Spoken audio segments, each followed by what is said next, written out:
Assalomu alaykum, hurmatli televizor ko'rguvchilar. Yaxshimsizlar?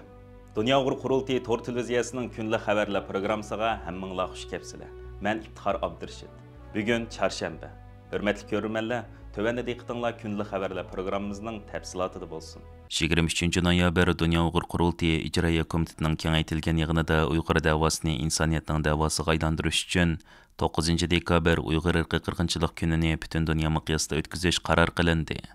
Tor orqali chaqirilgan bu yig'inga Dunyo Uyg'ur qurultiyi ijroiya komitetining Amerika, Kanada, Yaponiya, Avstraliya, Turkiya, O'rta Osiyo va Yevropa davlatlari qatorliq 10 necha davlatdagi a'zolari, har qaysi komitetlarning mudirlari, muavin mudirlari va Dunyo Uyg'ur qurultiyi tarmog'idagi ommaviy tashkilotlarning mas'ullari bo'lib ko'p sonli kishi ishtirok qildi.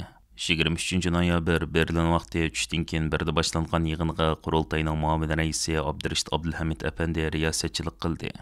Yig'inda nuqtali holda 12 oyning 9 kuni Uyg'ur irqiy qirg'inchilik kuni va 10 dekabr Dunyo kishilik huquq kuni munosabati bilan dunyo miqyosida ilib berilgan faoliyatlar to'g'risida muzokara ilib berildi. Hammamizga ma'lum bo'lgandek, 2021 yil 12 oyning 9 kuni Londondagi Uyg'ur sud kollegiyasi Xitoyning Uyg'urlarni asos qilgan yerlik millatlarga qarata yurgizayotgan qilmishini irqiy qirg'inchilik va insoniyat qarshi jinoyat deb bekitgan edi. Mazkur sudning qarori e'lon qilingan 9 dekabr kuni qurultay bayonot e'lon qilib, butun dunyoga bu kunni Uyg'ur irqiy qirg'inchilik kuni deb jakarlagan edi. Bu yilgi 9 dekabr kuni yaqinlab qolgan bugungi kunda Dunyo Uyg'ur qurultiyi yig'in chaqirib, bu kunni butun dunyo miqyosida keng doirada xotirlashni chaqiriq qildi. Mazkur chaqiriq to'g'risida ayni vaqtda bu kunni 9 dekabr Uyg'ur irqiy qirg'inchilik kuni deb bekitgan va ushbu yig'inga alayda taklif bilan qatnashgan qurultayning sobiq raisi Dolqin Isa apandim qurultayning bulturq faoliyatlarini eslatib o'tish bilan birga Yevropa parlamenti, Amerika, Kanada, Fransiya, Yaponiya, Tayvan, Angliya va Germaniya qatorliq Uyg'ur do'stlik guruhi bor parlamentlarning 9 dekabr kuni Uyg'ur irqiy qirg'inchilik to'g'risida bayonot e'lon qilishni talab qilish kerakligini eskartdi va yuqorqi davlatlardagi Uyg'ur tashkilotlarining ularning bu haqda bayonot berish uchun undishi lozimligini va har qaysi davlatlardagi parlament a'zolari, mutaxassislar, ommaviy tashkilot mas'ullari va faoliyatchilarini taklif qilib, har xil tillarda to'r muhokama yig'inlari o'tkazish kerakligini bildirdi. Qurultay ijroiya komitetining raisi Ro'shan Abbos xonim yig'inda so'z qilib, 2021 yil 12 oyning 9 kuni Uyg'ur sud kollegiyasi chiqargan qarorning Uyg'ur davosini insoniyatning davosiga aylantirishda muhim rol o'ynayotganligini, shunga har bir Uyg'urning buningga ahamiyat berish kerakligini ta'kidladi. U so'zining oxirida 9 dekabr Uyg'ur irqiy qirg'inchilik kuni va dunyo kishilik huquq kuni munosabati bilan o'tkazilgan faoliyatlar haqida ma'lumot berib, 9 dekabr chorshanba kuni Shveysariyaning Jeneva shahrida BDTning oldida namoyish o'tkazilganligini, namoyishdan keyin shu yerga yaqin yig'in zalida bu kun haqida axborot e'lon qilish yig'inining bo'lganligini va Hadamni izlash yo'lida nomli hujjatli filmning qo'yilganligini bildirdi. Oxirida qurultay ijroiya komitetining kengaytirilgan yig'inida 9 dekabrda o'tkazilgan faoliyatlar to'g'risida 1 dekabrgacha butun dunyodagi Uyg'ur tashkilotlarining tayyorlik xizmatlarini tamomlab, faoliyat planini qurultay markaziy ishxonasiga bildirishi qaror qilindi. 25 noyabrdan 27 noyabrgacha Shveysariyaning Jeneva shahriga joylashgan Birlashgan Davlatlar Tashkilotida BDT soda va kishilik huquq munbiri nomida yig'inlar o'tkazilayotgan bo'lib, bu munbarga Uyg'ur tashkilotlari qatnashib, navbatdagi Xitoyning davom qilayotgan irqiy qirg'inchiligi va Uyg'ur majburiy amkining mavjudligini yig'in qatnashchilarga eslatgan. Bu qitimqi BDT kishilik huquq munbiriga Dunyo Uyg'ur qurultiyi fondining raisi va qurultay Berlin ishxonasining mudiri G'ayur Qurbon, Amerika Uyg'ur birlashmasi raisi Alfidar Iltabir, Uyg'ur kishilik huquq qurilishidan Peter Irvin, Kommunizm qurbonlari xotir fondi tadqiqotchisi Adrian Sens qatorliqlar qatnashgan. Bu munbarning 25 noyabr kundagi yig'inida Alfidar Iltabir xonim savol so'rash shakli bilan Uyg'ur masalasini o'tirib qo'ygan. U savolida: "Men qatnashuvchilarning so'zini astoydillik bilan angladim. Men bu yerda bir masalani, ya'ni odillik bilan yeshil energiya yo'tkilish uchun mablag' solg'uvchilarning kun taxta va yeshil energiya sohasida yanada mavjud bo'lib davom qilayotgan Uyg'ur majburiy amkini to'xtatish uchun qanday xizmatlarni qilyotidi deganlarni so'ramoqchiman."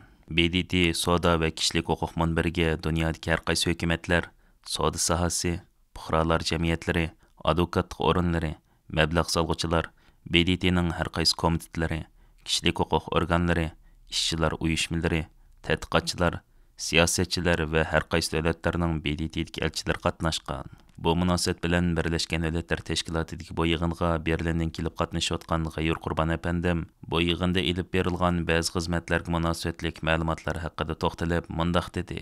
Uyg'ur irqiy qirg'inchilik bilan parallel ilib borayotgan Xitoy hukumatininki Uyg'ur majburiy emgak siyosati Sharq Turkistonda millionlagan Uyg'ur qarindoshlarimizninki Xitoy shirkatlariga qul bo'lib ishlashiga va ularda ishlab chiqarilgan mahsulotlarniki butun dunyoda to'kma qitib sotilishiga sabab bo'lmoqda. Men tunugundan beri qatnashayotgan Birlashgan Davlatlar Tashkilotininki 13-navbatlik tijorat va inson haqlari munbirida naq mushu masalani tilga keltirish uchun tirishayapman. Jenevadagi Birlashgan Davlatlar Tashkilotininki markaziy binosida ilib borayotgan bu 3 kunlik yig'inga Dünya Uyg'ur qurultayidan boshqa yana xalqaro Uyg'ur majburiy emgakni to'xtatish ittifoqininki a'zolari qatnashdi.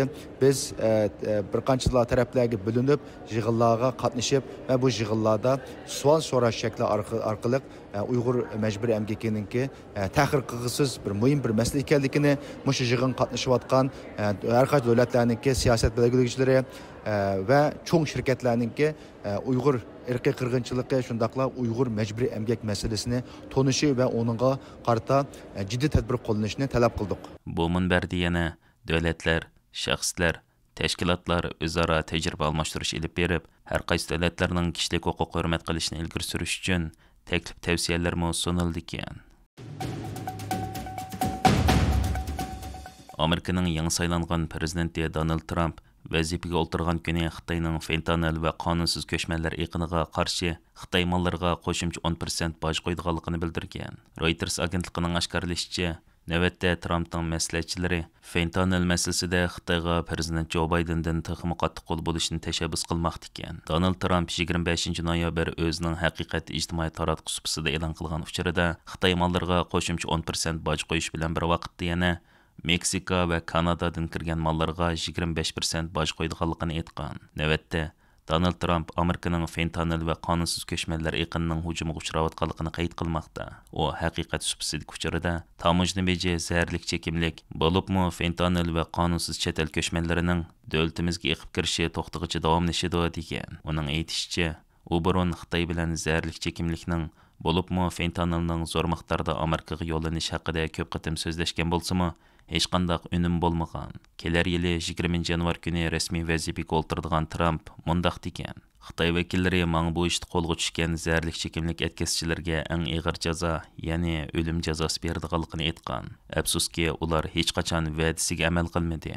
Xitoy raisi Xi Jinping 2023-yili 11-oyda San Fransiskoda prezident Bayden bilan ko'rishganda fentanilga qarshi fikr birlik hosil qilgan. Ayni vaqtda Bayden hukumatı Xitoyning Uyg'urlarni bostirish sababidan embargo qo'yilgan Xitoy JX ministerligining Adliya institutini qora tizimlikdan chiqargan edi. Trump Meksika bilan Kanadaning uzundan beri davomlashib kelayotgan bu masalani hal qilishga huquqliq ham uning buni osonla hal qilishga kuch yetadiganligi, lekin bu qatim ularning bu kuchini ishlatishini talab qilganligi, shuninggacha ularning cho'ng badal to'lash vaqti kelganligini aytgan. Xitoyning Washingtonda turishliq elchixonasi 25 noyabr buning inkos qaytirib, hech kimning savdo urushi yoki tamojna beji urushida g'alaba qila olmaydiganligini bildirgan. Reuters agentligining qayd qilishicha, Xitoy elchixonasining bayonotchisi Liu Pengyu Xitoyning fentanil materiallarining Amerikaga eqib kirishiga qasdan yo'l qo'yganligiga doir fikrlarning paket va reallikqa butunlay uyg'un emasligini ilgari surgan. Hörmətli görürmənlər, yuqorida diqqətinizə günlük xəbərlər proqramımızın təfsilatını sunduq. Keyin qitimliq sanımızgacha ko'rishgacha omon bo'lgaysizlar. Stansiyamizning YouTube kanaliga a'zo bo'lishni unutmang. Xayr xo'sh.